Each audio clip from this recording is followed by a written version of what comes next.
बड़े ही सुंदर शब्दों में अनंत श्री जी महाराज ने आपको आज गाड़ी का महत्व बताया, कार का महत्व बताया। समझ में आया? आया क्या? बड़ों को आया क्या? बड़ों को नहीं आया, पता नहीं, आ भी नहीं सकता शायद, पर युवाओं को आ सकता है।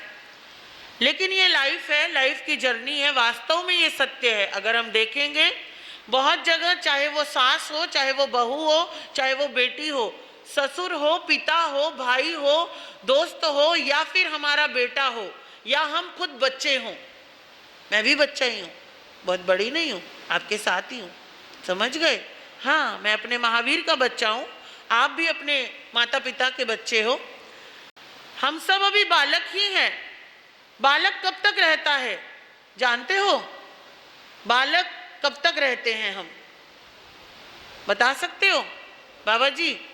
बालक कब तक रहता है?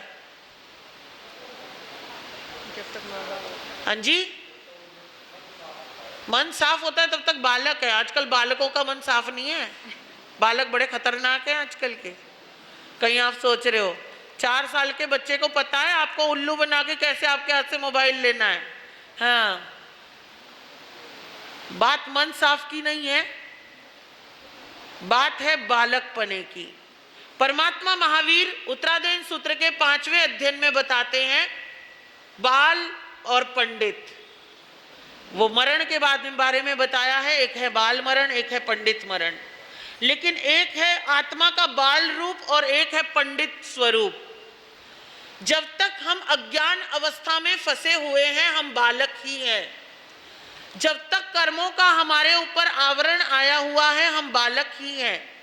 जब तक हमने अपने ज्ञान को समझ करके उस पर आचरण करना शुरू नहीं किया है तब तक हर आत्मा क्या है?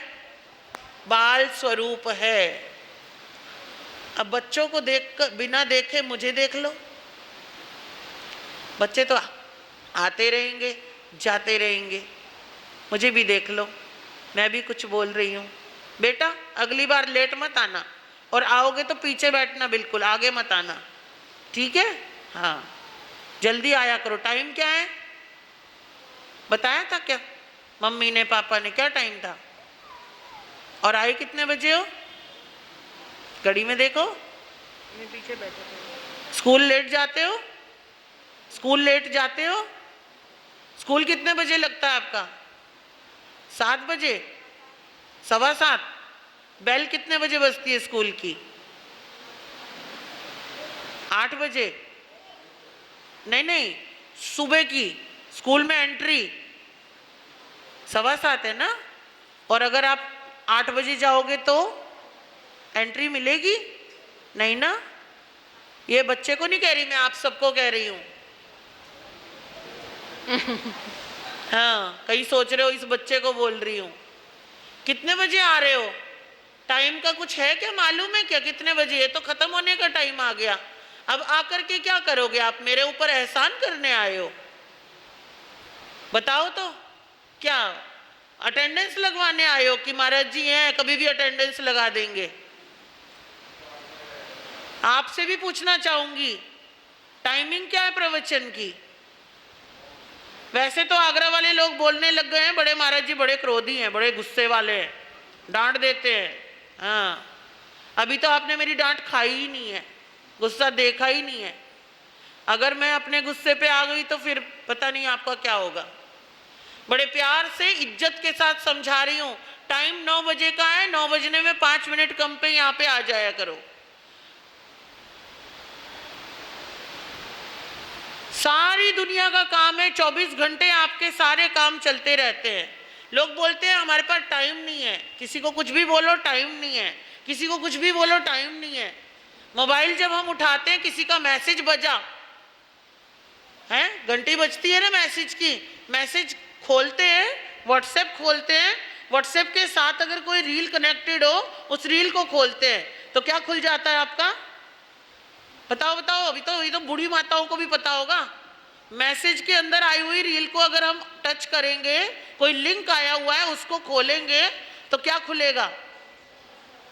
इंस्टा। देखो सबको पता है इंस्टा, ये नहीं बताने की जरूरत।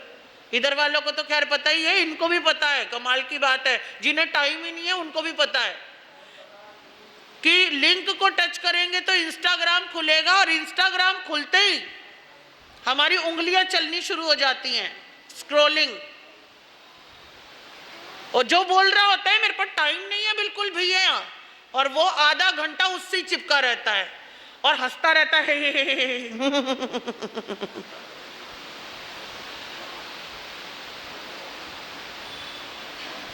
फिर कहां जाता है टाइम, है ना? हेलो हेलो राधिका, बात नहीं करनी, शांत बैठो।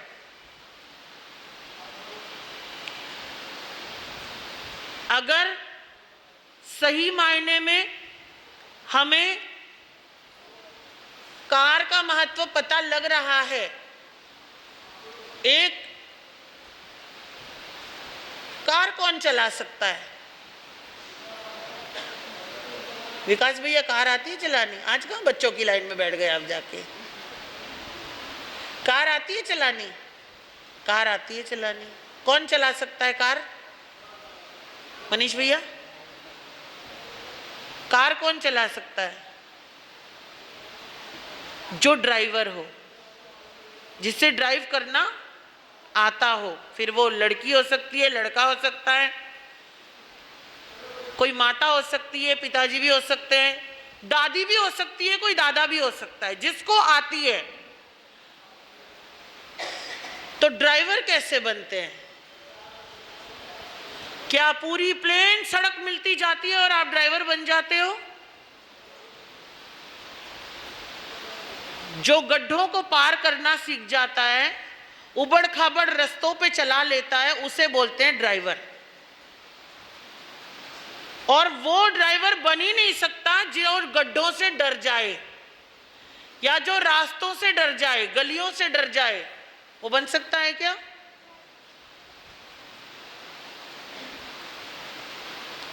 ये लाइफ है, इस लाइफ में बहुत सारे गड्ढे आते रहते हैं।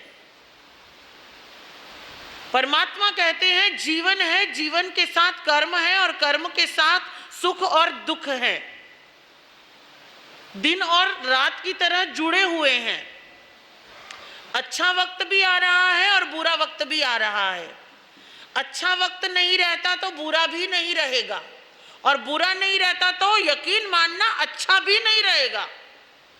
लेकिन अच्छे वक्त के समय हम भूल जाते हैं कि क्योंकि हम परमात्मा को भूल जाते हैं, गुरु को भूल जाते हैं, धर्म को भूल जाते हैं। हमें लगता है पैसा है तो सब कुछ है। एक्चुअली में पैसा है तो सब कुछ है।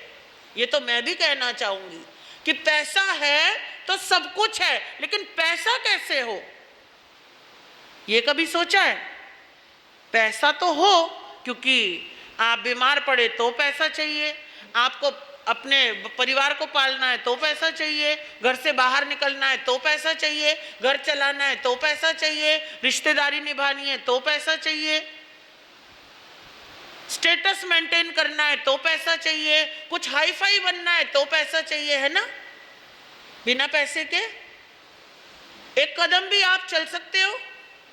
आज की दुनिया में तो नहीं चल सकते, क्योंकि आपको अगर पानी भी पीना है और घर से बाहर निकले हो तो आपको क्या करना पड़ेगा? खरीदना पड़ेगा। नल का चल रहा है पर आप वो पानी पीना पसंद नहीं करोगे। क्यों? पता है पता नहीं कैसा पानी है, फूड इन्फेक्शन ना हो जाए। माइंड सेट है। अगर बाहर निकले हैं एक बिस्लेरी खरीद सकते हैं, लेकिन चलते हुए नल का पानी नहीं पी सकते।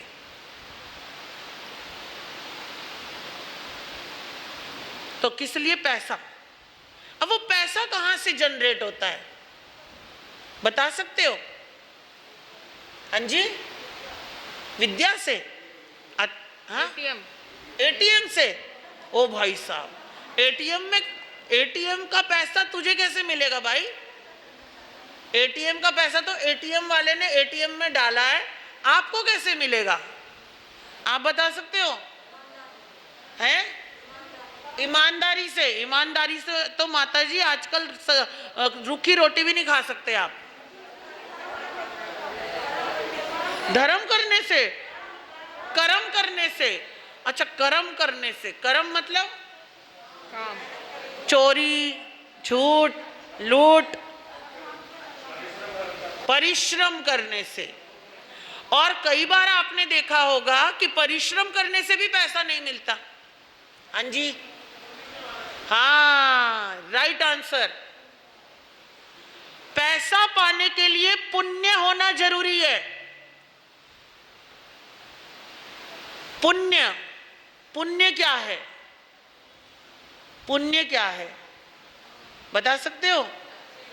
अच्छे कर्म। पुण्य क्या है बच्चों? अच्छे कर्म।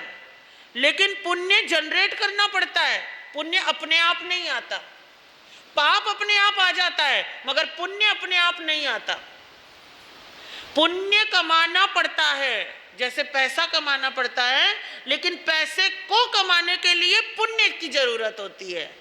आज अगर आप अच्छे घर में पैदा हुए हो, अगर आप अच्छी शिक्षा ले रहे हो, अगर आप अच्छी दुकानदारी संभाल रहे हो, युवाओं के लिए कहना चाहूंगी, आज अच्छे बिजनेसमैन बन रहे हो, आज अच्छी तरक्की कर रहे हो, बढ़िया नोटों की गड्डियां गिन रहे हो, चाहे वो ब्लैक का हो चाहे वो व्हाइट का हो, जैसा मर्जी हो, चाहे पाप से कमाई आ रही हो चाहे पुण्य से कमाई आ रही हो, चाहे ईमानदारी की आ रही हो चाहे बेईमानी की आ रही हो, कमाई आ रही है। लेकिन वो जो कमाई आ रही है आपके हिस्से में, वो पुण्य की बदौलत ही आ रही है। अगर कहीं बैठकर आपने पुण्य ना किए होते तो आज आपकी मेहनत रंग नहीं ला रही होती। एक माँ के दो बेटे, किस्मत जुदा जुदा है, एक शाहों का शाह है और एक दर दर का भिखारी है। एक माँ बाप भी अपने बच्चों की किस्मत बदल नहीं सकते।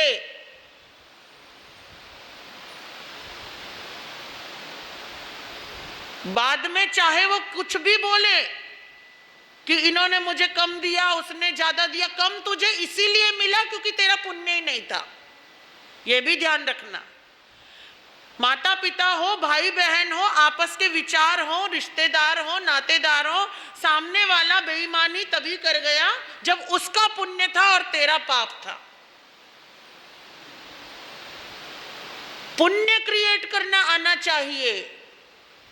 और पुण्य कैसे क्रिएट होगा क्या आप जानते हो अमित भैया? पुण्य कैसे क्रिएट होगा? पूजा पाठ, अच्छे काम। अच्छे काम कौन से बेटा? क्या नाम है तेरा? कार्तिक, बहुत अच्छा। अच्छे काम कौन से बता सकते हो? एक दो। किसी की मदद करना, और बहुत अच्छी बात है, बहुत अच्छे। बाकी सब बच्चे भी क्वेश्चन भी कर सकते हो अगर दिमाग में आता है तो कोई ना कोई, ठीक है? और आंसर भी कर सकते हो। देखिए, परमात्मा ने 9 प्रकार से पुण्य उपार्जन करने के कारण बताए हैं। 9 कितने? 9। अन्न पुण्य, किसी को भी भोजन की जरूरत है, किसी को भी आप अगर दे सकते हो तो भोजन दीजिए। फिर देखिए मत ये जैन है या ये नॉन जैन है, ये मांसाहारी है या ये शाकाहारी है, ये इंसान है या ये जानवर है। वो देखना नहीं, देख करके दिया तो आपका मतलब आ गया पीछे, आपकी समझदारी नहीं लगानी। आपने देखा कोई भूखा है, उसे जरूरत है, और आपके दिल ने कहा अगर मेरे पास है तो मैं दे दूं। फिर वो साधु हो, वो भिखारी हो, वो जानवर हो, या वो कोई भी हो, कोई भी, भूखों को भोजन कराना यानी पुण्य कर्म का बंद करना। यानी आपने कुछ अच्छे कर्म अपनी पोटली में भर लिए हैं। पान पुण्य यानी पानी पिलाना। और आप बच्चों से भी कहूंगी, बड़ों को भोजन कराना। अपने घर में रहने वाले दादा दादी माता पिता, कभी कभी कोशिश किया करो, मम्मी आप रोटी बनाओ मैं दे के आऊंगा। पापा खा रहे हैं, दादा खा रहे हैं, दादी खा रही हैं, मम्मी खा रही है, कोई और बना रहा है, तो आप भी पुरस्कारी किया करो। गुरु अगर दरवाजे पर आए हैं, किचन में आए हैं, माताओं बहनों से कहूंगी, मारवाड़ियों में एक बहुत प्यारा संस्कार होता है, शायद आपने नहीं देखा होगा, क्योंकि आप किसी मारवाड़ी के घर जाके भोजन करके मुझे लगता नहीं है आए होंगे, और गए होंगे तो ये बहुत अच्छी बात है। जब कभी हम गोचरी को उनके घर जाते हैं, अधिकतर उनके किचन में हमारा जाने का काम नहीं पड़ता। क्यों? क्योंकि वो पहले से जागरूक होते हैं, महाराज साहब आ सकते हैं मेरे घर, तो वो डाइनिंग टेबल पे पूरा लगा देते हैं खाना, या जमीन पर भी लगा देते हैं। जो कुछ भी है उनके घर में, नमकीन है, बिस्किट है, टॉफी है, चॉकलेट है, रोटी है, दाल है, सब्जी है, एवरीथिंग, जो कुछ भी महाराज साहब को दे सकते हैं, फ्रूट्स है। और जिस समय महाराज साहब आते हैं घर में, अगर घर में 2 लोग हैं, 3 लोग हैं, 4 लोग हैं, 5 लोग हैं, बच्चे हैं, बच्चे सोए हुए भी हों, वो सबको आवाज लगा के उठा देते हैं, महाराज साहब आए, बाहर आओ। बहुए हैं, बच्चे हैं, इतनों सा बच्चा भी होगा, उसे भी गोदी में ले लेंगे और उसके हाथ से भी कुछ ना कुछ महाराज साहब के पात्रे में डलवाएंगे। जानते हो क्यों? ये परंपरा है, ये जैन आगमों की परंपरा है, गोचरी देने का तरीका है। जानते हो क्यों? क्योंकि साधु के पात्रे में हमारे हाथ से अगर एक कण भी चला जाता है तो हमारे जन्मों जन्मों के बंधन टूट जाते हैं, जन्मों जन्मों के कर्म खत्म हो जाते हैं। एक गोचरी देने की भावना भी भीतर में आ गई तो देवलोकों के बंद हो जाते हैं, केवल भावना आने मात्र से। और दे दिया तो हजारों नहीं, करोड़ों नहीं, लाखों नहीं, अरबों खरबों जन्मों के कष्ट दूर हो जाते हैं। और दूसरी बात, परिवार में गोचरी देने का संस्कार आता है, क्योंकि कर्म तो आपने देखा नहीं और आगे का भी देख नहीं पाओगे, लेकिन आपके परिवार जो प्रैक्टिकल में आज है उसमें एक संस्कार जनरेट होता है कि अगर महाराज साहब आते हैं तो हमको गोचरी कैसे देनी है, ऐसे देनी है। समझ गए? आप कैसे देते हो देख लेना, विचार कर लेना, लेकिन हाँ सुधार जरूर करना। बहुत लोगों को हमें पूछना पड़ता है, बच्चे कहाँ है? महाराज जी सो रहे हैं। बहुएं कहाँ है? महाराज जी कमरे में। बेटे कहाँ है? महाराज जी। होते सब घर में ही है। और गजब की बात बताऊं कि कभी कभी हमें शर्मिंदगी हो जाती है, हमने पूछा ही क्यों। ऐसा रखिए अपना संस्कार। कल भी मैंने कहा था, बच्चों को बदलने की जरूरत नहीं है, बदलने की जरूरत एक्चुअल में बड़ों को है। आप जैसे रहोगे वैसे बच्चे ऑटोमेटिक बनते जाएंगे। आप अपने घर के रूल्स बदलिए, संस्कार बदलिए, ज्यादा मुश्किल नहीं आने वाली। 1-2 बार आपको अटपटा लगेगा, लेकिन बाद में वही चीज आपके जीवन के हिस्सा बन जाएगी और आपको खुशियां भी मिलेंगी। आज आप अपने बच्चे को गोचरी देना सिखा दोगे तो कल वो अपने बच्चों को जरूर सिखाएगा। और अगर आज आपने ही इग्नोर मार दिया, पढ़ रहा है, खेल रहा है, वो तो सो रहा है, तो यकीन मानना कल उस बच्चे को महाराज साहब के सामने खड़े होने में भी शर्म आएगी। यकीन मानना। दूसरी बात, पहला अन्न पुण्य, दूसरा पान पुण्य, यानी पानी पिलाना। पानी पिलाना। गर्मी बहुत है, आपकी गली में बहुत सारे जानवर है, कुत्ते हैं, बिल्ली हैं, है ना, गाय है। लोग गौशालाओं में जाके पुण्य करके आते हैं, लेकिन गली के जानवरों को कोई नहीं देखता। गर्मियां पड़ती हैं, आपके आगरा में तो अभी तक भी गर्मियां ही पड़ रही हैं, बारिश की कोई ठंडक भी नहीं है। घर के सामने एक हौदी बनाना सीखो या एक कोई पॉट लाके रखो मिट्टी का, रोजाना उसकी सफाई करो, उसमें अच्छा पानी भरो। रोज नहीं कर सकते, बच्चों से संडे संडे करवाओ, बच्चे करेंगे। जब कोई आकर उसमें पानी पिएगा और अपनी प्यास बुझाएगा, एक दिन आप 1 घंटा प्यासे रह के देखना, कभी रहे हो प्यासे, बहुत तेज प्यास लगी हो और आपके आसपास पानी नहीं है, रहे हो कभी? प्रैक्टिकल करके देखना, आज ही करना। 4-5 घंटे पानी पीना ही नहीं, और जब प्यास लगेगी तब आप पानी पियोगे, आपको पानी का अलग ही टेस्ट आएगा, और वो जो टेस्ट है वो सुकून देगा।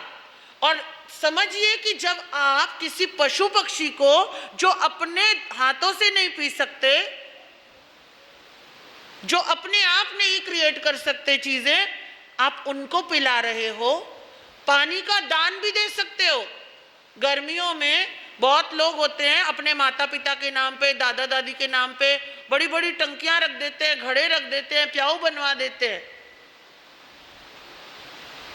पान पुण्य, पानी का दान, प्यास बुझाने का काम किसी का भी हो, वो साधु है तो उसकी अनुकूलता, लोग हैं तो उनके हिसाब से। तीसरा, अन्न पुण्य, पान पुण्य, लयन पुण्य। लयन यानी स्थान का पुण्य। ये तो पहले की बातें होती थी, अतिथि देवो भव। कोई अनजान मुसाफिर भी आ गया तो भैया सो जा, खाट एक मेरी पड़ी है, एक तेरी भी पड़ जाएगी। आज लेकिन अनजान को अंदर घुसा नहीं सकते, मगर फिर भी उनकी व्यवस्थाएं तो कर सकते हैं। कुछ यात्री, कुछ निराश्रित, कुछ गरीब, कुछ बूढ़े, कुछ बीमार लोग आपको यदा कदा ऐसे मिल जाते हैं जिनके पास स्थान नहीं होता। युवा मंडल से कहूंगी, ऐसे काम कीजिए जिनको स्थान प्राप्ति हो, रात्रि विश्राम का जरिया मिले, है ना। वो है लयन पुण्य। शयन पुण्य, लयन पुण्य में भी आजकल तो जो बहुत बड़े बड़े लोग हैं, श्रावक हैं, मैंने साउथ में देखा है, बेंगलोर में देखा है, महाराष्ट्र में देखा है। हमारे गुरुदेव प्रवीण ऋषि जी महाराज साहब गौतम निधि के द्वारा, गौतम लब्धि फाउंडेशन के द्वारा कुछ घर बनवाते हैं, फ्लैट बनवाते हैं, जिसमें हमारे ही लोग जो अभी उस काबिल नहीं बने, सभी तरह के लोग हैं, जिनके बहुत ज्यादा बिजनेस नहीं है, जिनका घर किराए पे है, जिनको समय पर भोजन भी सही से नहीं प्राप्त होता है, ऐसे लोगों के लिए वो बना करके प्रोवाइड करते हैं। और एक मेंटेन करके रखते हैं कि तुम 2 साल 3 साल यहाँ रहो, तुम्हारा बच्चा बड़ा हो गया, पढ़ गया, लिख गया, और उसकी पढ़ाई का, लिखाई का या उसके बाकी की चीज़ों का भी ध्यान रखते हैं, ताकि वो बड़ा हो जाए, बड़ा होकर बिजनेस करने लग जाए, फिर वो व्यक्ति हमारा भी सहयोगी बने। और ये चेन चल रही है, बहुत लंबी चल रही है। कम दामों में, आप तो बड़े बड़े बिल्डर भी होंगे, यहाँ बैठे होंगे, जो कंस्ट्रक्शन का काम भी देखते होंगे, तो आप में से ये भी कर सकते हैं कि कम दाम पर हम अपने ही साधर्मिक भाई को आशियाना प्रोवाइड करवाए, जिसमें हमारा लाभ थोड़ा कम हो, चलेगा, लेकिन तुझे घर मिल जाएगा। ये जो भावना आती है, ये जो भीतर के भाव आते हैं, ये ही पुण्य का बंध करते हैं। शयन पुण्य, लयन पुण्य हो गया, शयन पुण्य यानी कि बिस्तर। आपने सुना होगा कई लोग रात में निकल जाते हैं गाड़ियों में कंबल भर के, युवा मंडल भी बता रहा था मुझे, करते हैं ये लोग भी काम, बड़ा अच्छा लगा सुनकर। और माताएं बहनें, बहुत सारी सेठानियां हुआ करती थी, आगरा की ही सेठानियों की कहानियां सुनी है मैंने। आप तो सारी सेठानियों भी मतलब शायद उनको भी भूल गई हो, आप तो खुद को ही अपना घर की सेठानी समझ के रहती हो बस। ऐसा ऐसा काम कि किसी को सोने के कंबल, सोने के मतलब गोल्ड के नहीं, सर्दी है तो बिछाने के लिए दरी, बिछाने के लिए गादी, साधु संत हैं तो उनके अलग से व्यवस्था, गृहस्थी है तो उसकी तरीके से, जो आप दे पाओ, नया दे पाओ नया, नहीं तो घर में बहुत सारे एक्स्ट्रा भी रखे होते हैं। कोशिश करो हर सर्दी मुझे एक बिस्तर देना है। 1 से 2 पे आ जाओगे, 2 से 10 पे भी आ जाओगे। 1 से शुरुआत करो।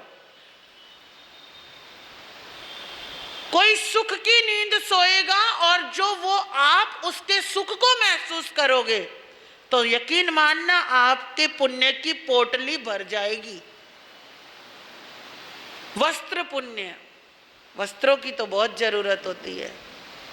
नया पुराना, ब्रांडेड अनब्रांडेड, जैसे भी है, जिसको जरूरत हो उसे वस्त्र देने से हमें क्या मिलता है? पुण्य बनता है। अच्छा कर्म जिसे कहते हैं, अच्छे कर्म की हमारा बैलेंस बढ़ता जाता है। अन्न पुण्य, पान पुण्य, लयन पुण्य, शयन पुण्य, वस्त्र पुण्य, आगे मन पुण्य। समझो आप दूसरे दे रहे हैं, कोई और कर रहा है, लेकिन प्रॉब्लम किसी और को ही हो रही है। होता है ना, इनकी मति मारी गई, पागलों की तरह करे जा रहे हैं, इनको कुछ काम नहीं है, फालतू में फटे में टांग अड़ाना, तुम्हारा कोई लेना देना नहीं है। अगर इसने किया है तो क्यों किया है, ये कर रहा है तो इसका नाम कैसे हो रहा है, कुछ ना कुछ करके उसका नाम खराब करना, उसको खींच देना, उसको मना कर देना। नहीं, ऐसा नहीं, पाप बांध लोगे। अगर कुछ भी करे बिना अगर आपके अच्छे कर्म का बैलेंस बढ़ाना है तो मन से जुड़ जाइए, क्योंकि कई चीजें करने के लिए जरूरी नहीं है धन ही चाहिए, धन तो चाहिए ही, लेकिन अगर जेब अलाउड नहीं कर रही तो क्या करोगे? आपके खुद का खर्चा, घर का आपका रुपया है और आप कमा रहे हो अठन्नी, तो आप दूसरों को क्या दोगे? अगर आप दे सकते हो तो दो, नहीं दे सकते हो तो मन से तो जुड़ो, दूसरे से तो कहो, वाणी से तो जुड़ो, दूसरे को आप बढ़ा सकते हो आगे। कोई कर रहा है उसके गुणानुवाद करो, उसकी अनुमोदना करो, भाई तू बहुत अच्छा काम कर रहा है, मेरे लायक कुछ रहा तो मेरे लायक बोलना, मैं तेरे साथ मेहनत करवा दूंगा।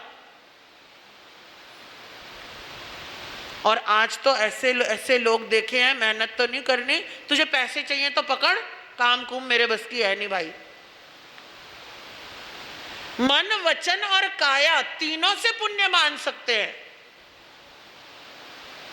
कहीं भोजनशाला चल रही है, यहां तो आपकी भोजनशाला अभी है नहीं तो चातुर्मासों में देखती हूं मैं, लगातार 4 महीने भोजनशाला चलती है और अतिथि भी आते हैं, क्षेत्र के स्थानीय लोग भी आते हैं। समझो कोई 2 किलोमीटर दूर है, 3 किलोमीटर दूर है, 10 किलोमीटर दूर है, और संघ वाले बोलते हैं आपको प्रवचन में आना है, बाद में आप गौतम प्रसादी लेकर अपने काम पे निकल जाना। संघीय व्यवस्थाएं होती हैं ताकि इंसान फ्री माइंड आए, भगवान की वाणी सुने, वहीं भोजन करे और चला जाए। ऐसे ऐसे संघ भी हैं। तो हमें क्या करना है कि वहां पर कभी यदा कदा आपके यहाँ पर आ जाए तो हमें क्या करना है, जब भोजन परोस रहे हैं तो हमें पुरस्कारी करनी है, काया से पुण्य कमाना है। कोई सेवा करने का मौका मिले, किसी बुजुर्ग के हाथ पांव दबाने का मौका मिले, बैठो कभी बुजुर्गों की छांव में। जरूरी नहीं है कि साधु संत मिलेंगे उन्हीं के पैर दबाओगे, आपके खुद के दादा होंगे तो ही दबाओगे, आपके अड़ोसी पड़ोसी बुजुर्ग भी हो सकते हैं, आपके कोई गली के भी हो सकते हैं, कोई भी हो सकते हैं। प्रेम बांटने से बढ़ता है और सेवा करने से आशीर्वाद जरूर मिलता है। जो बुजुर्ग मिले उनके 2 मिनट पैर पकड़ लो, 2 हाथ लगा दो, कंधे दबा दो, मस्ती में कर दो, उन्हें भी रिलैक्स और आपको भी सुकून। और जो वो भावना क्रिएट हो रही होगी ना, उस समय जनरेट हो रही होगी, वो भावना आपको भगवत स्वरूप बना देती है। सेवा का भाव भीतर में लाना, लेकिन उसके पीछे मतलब नहीं, उसके पीछे कोई मंशा नहीं, उसके पीछे अपना पराया नहीं, उसके पीछे ऐसी कोई भावना नहीं, ये मेरे हैं इसलिए, ये बड़े हैं इसलिए, ये छोटे हैं इसलिए। आप में से लगभग काफी जने पिता बन चुके होंगे, बाप बन चुके हैं ना, लगभग। जब बच्चा बीमार होता है, बच्चे के पैर में दर्द हो रहा हो, आपके अपने बच्चे के दबाते हो कि नहीं दबाते हो? दबाते हो ना, मैं भी दबा देती हूँ, मेरी चेलियों के बच्चे ही हैं वो हमारे। बात पैर दबाने की नहीं है, बात उस भावना की है, जो वो भावना से जो तार जुड़ रहा है एक दूसरे के साथ, और यही संस्कार होता है, ये आगे जाके बड़ा रूप लेता है। आज बीज डालोगे, कल वृक्ष जरूर बनेगा। मन वचन काया, और आखिरी है वंदना, नमस्कार। नमस्कार पुण्य, वंदना पुण्य, वंदना नमस्कार। बड़े हैं छोटे हैं साथ के हैं, नमस्कार। जय जिनेन्द्र। गुरु है मथेन वंदामी। वंदना कैसे करते हैं पता है क्या बच्चों? मालूम है क्या कैसे करते हैं? पता है? बड़ों को भी बताना चाहूंगी। तिखुत्तो आयाहिणम पयाहिणम करेमी वंदामी नमंसामी। संत को वंदना करनी है तो उसका भी पर्टिकुलर अपना एक तरीका होता है। जानते हो कैसे करते हैं? तिखुत्तो, ये दोनों हाथ जुड़े, किधर घूमेंगे? Left to right. क्लॉक देखिए आपने, क्लॉक कैसे चलती है? क्लॉक, घड़ी उल्टी वो चला रही, मेरी तो ऐसी चल रही है, ऐसे।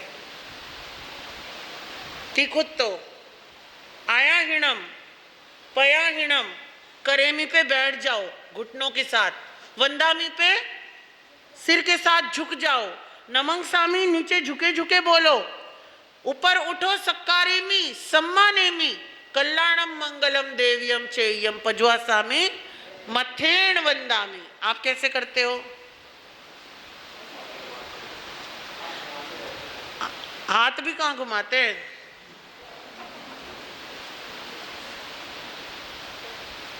या कोई ऐसे करेगा, कोई ऐसे करेगा, हाथ भी घुमाना नहीं आता प्रॉपर। अगर कमर में दर्द नहीं है, पैरों में दर्द नहीं है, घुटनों में दर्द नहीं है, तो 3 बार उठ बैठ के वंदना करो। किसी ने कहा नहीं है आप वंदना करो। अगर अंदर से भाव आया कि मुझे वंदन करना चाहिए तो प्रॉपर करो, वरना मत करो। और माताएं बहनें तो और गजब की हैं, कोई तो पैरों पे हाथ लगाएगी, यहाँ महाराज जी वंदना, कोई घुटने पे महाराज जी वंदना, कोई कंधे पे महाराज जी वंदना। मैं तो कई बार कहती हूँ माँ सिर पे ही रख दे, आशीर्वाद तो मिलेगा तेरा। करती हैं चलते चलते, जब खड़े खड़े महाराज जी क्या करूं, झुका नहीं जाता। मत झुक भाई, कौन कह रहा है तुझे? आओ। और वो तो बेचारी, चलो उनके तो 100 काम है, कमर में दर्द है, घुटने में दर्द है, मैं समझ सकती हूँ। नन्ही नन्ही बहुएं भी देखो, सारी कुर्सी पे बैठी है, यूं नहीं आगे आके बैठे, कमर दुख रही है, पैर दुख रहे हैं, क्या दुख रहा है? आप अपनी बॉडी के साथ खेल रहे हो, यकीन मानना, हेल्थ को आप खेल रहे हो। अगर आप अपने आप को कुर्सी पे, सोफे पे, पलंग पे बैठने की आदत डाल रहे हो, दिन भर किचन में खड़े रहते हो, खड़े खड़े खाना बनाना, खड़े खड़े कपड़े धोना, खड़े खड़े बर्तन मांजना, और फिर उसके बाद आप जाके सोफे पे बैठ जाते हो, यकीन मानना आप समय से पहले बूढ़े होने वाले हो। आपका शरीर आपका साथ देगा ही नहीं। जमीन पे बैठा करो आलती पालती मार के, सुबह से शाम तक 4 बार 5 बार, 2 मिनट बैठो, 1 मिनट बैठो, 4 मिनट बैठो, खाना खाओ जमीन पे बैठ के खाओ। डाइनिंग टेबल बना रखी है, आराम से बैठते हैं, खाते हैं, चल देते हैं। मैंने देखा है महाराष्ट्र में 80, 90, 100 साल के लोगों को भी 3 बार उठ बैठ के वंदना करते हुए, जमीन पर बैठ के खाना खाते हैं। आप भी कर सकते हो। हम अपने, ये हमारा शरीर जो है ना, ये प्लास्टिक जैसा, रबड़ जैसा है, इसको जैसा बनाना चाहो वैसे बन सकता है। मेरा एक्सीडेंट हुआ था, बताया ना मैंने, तो मुझे डॉक्टर ने बोल दिया था कि ये हाथ यहाँ इतना जाएगा बस रिद्धि माँ जी आपका, इससे ऊपर नहीं जाएगा। अगर लेके गए तो आपकी कटोरी टूट जाएगी, यहाँ कटोरी डली हुई है। एक बुजुर्ग थे, 90 साल की माता जी, देहरादून में, उन्होंने बोला रिद्धि माँ जी टेंशन मत लेना, आप एक्सरसाइज करते जाओ। और मैं उनके कहने में आकर, क्योंकि मुझे बुजुर्गों की बातों पे बड़ा यकीन होता है, क्योंकि उनका अनुभव बोलता है, और मैंने वो एक्सरसाइज करनी करनी करनी करनी करनी करनी करनी, देखो मेरा हाथ पूरा ऊपर चला जाता है। तो ये शरीर है, इसको आप जैसे बनाना चाहोगे वैसे बनेगा। आप बोल दोगे मेरे घुटने दर्द कर रहे हैं, घुटने दर्द करने लग जाएंगे। आप बोल दोगे मेरी कमर दुख रही है, तो दुखेगी। हमको तो डॉक्टर ने जमीन पे सोने तक को मना किया हुआ है, लेकिन हम फिर भी जमीन पे ही सोते हैं। अब तक की जर्नी में पहली बार ऐसा है कि मैं आगरा में आके फट्टे पे सो रही हूं, वरना मैं अपनी लाइफ में इतने 34 सालों में कभी फट्टे पे नहीं सोई, कभी नहीं सोई। हाँ, ऐसे ही एक आधा मिनट बैठ गए या ऐसे ही पसर गए, लेट गए तो बात अलग है। जमीन पे सोना, जमीन पे बैठ के खाना, जमीन पे बैठ के रहना, कोशिश करोगे ना तो कामयाबी जरूर मिलेगी। और बच्चों को कहना चाहूंगी, बड़ों को भी कहना चाहूंगी, वंदना करने की आदत डालिए। गुरु भी नहीं है, आप तो यहाँ आते हो, आपके पास तो गुरु सदैव विद्यमान है। छतरी पे जाते हो, यहाँ पे आते हो, 3 बार उठ बैठ के वंदन करो, इस पाटे को भी वंदन करो। गुरु रूप में उनको याद करके ही करते हो ना, तो तरीके से करो। जो जैन आगमों में विधि लिखी है वैसे करो। बड़े भी कर सकते हैं, बुजुर्ग भी कर सकते हैं, कोई बड़ी बात नहीं है। एक आधा दिन तकलीफ होगी, लेकिन जब डेली रूटीन में हमारी चक्की चलनी शुरू हो जाएगी तो ये शरीर आपका आपके लिए ही फायदेमंद हो जाएगा। महावीर भगवान का बताया हुआ एक एक सिद्धांत, एक एक बात, एक एक नियम, एक एक कायदा, एक एक कानून, उसके पीछे हर तरीके की टेक्नोलॉजी छुपी हुई है, वैज्ञानिक सिद्धांत छुपे हुए, डॉक्टरी इलाज छुपे हुए हैं। बस समझने वाली बात है। समझ गए? समझ तो शायद